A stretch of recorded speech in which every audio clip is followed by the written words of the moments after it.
Thank you. I can't tell you how great it is to be here. And the feeling is so deep.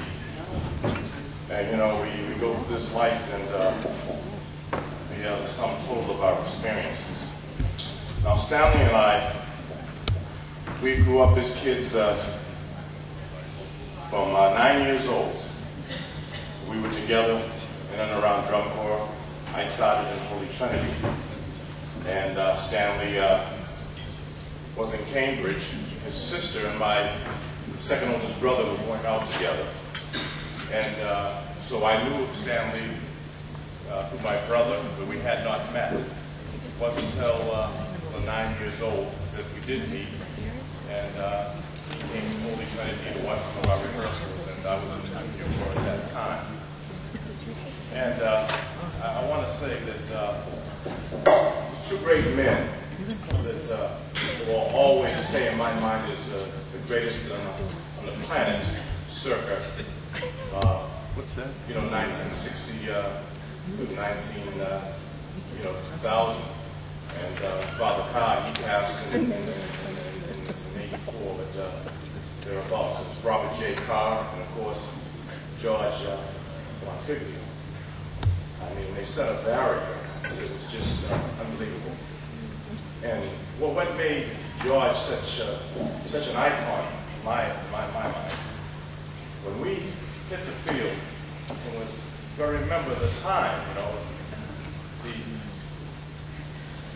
Martin Luther King had been assassinated with a lot of racial tension, and there was a lot of racism throughout drum corps.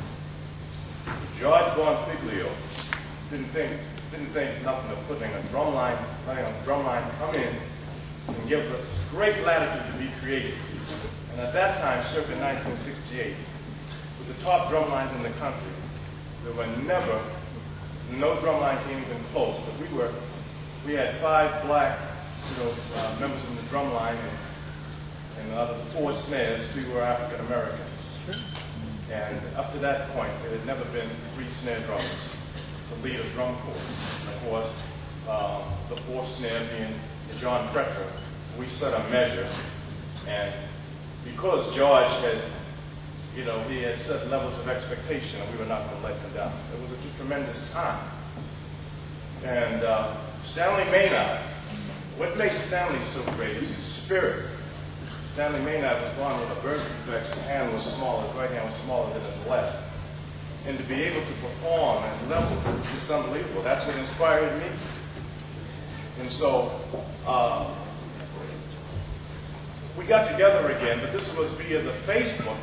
But Dean Marks, he kind of put it all together.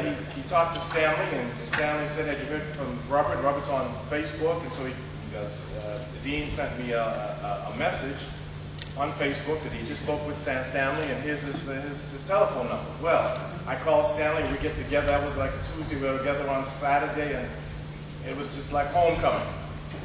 So Stanley put a letter together. It was just so short, short of time that Stanley could not make it.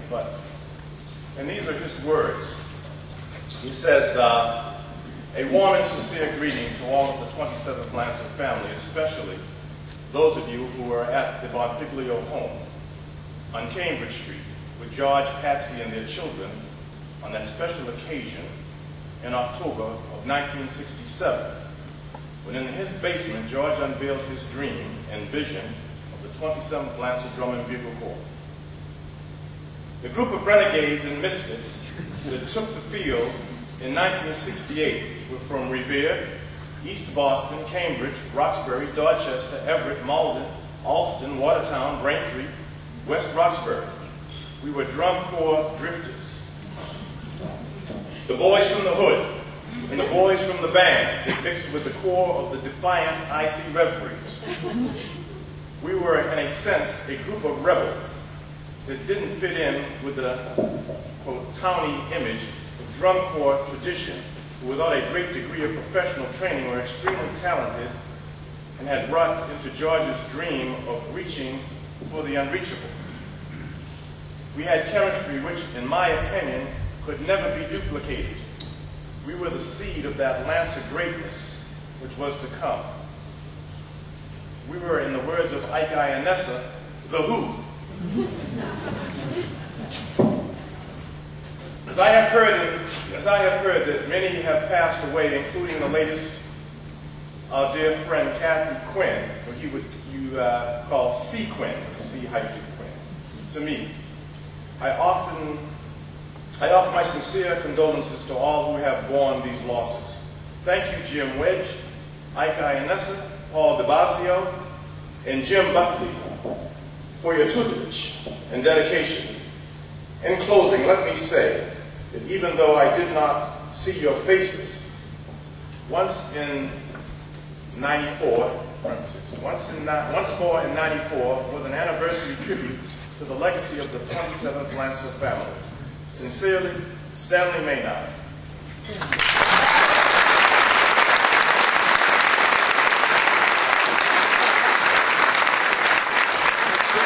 Thank you.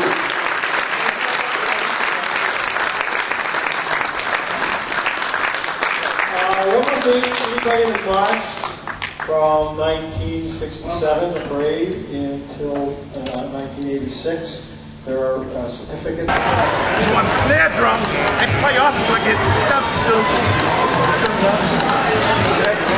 So, and even with math strips.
Allows me to get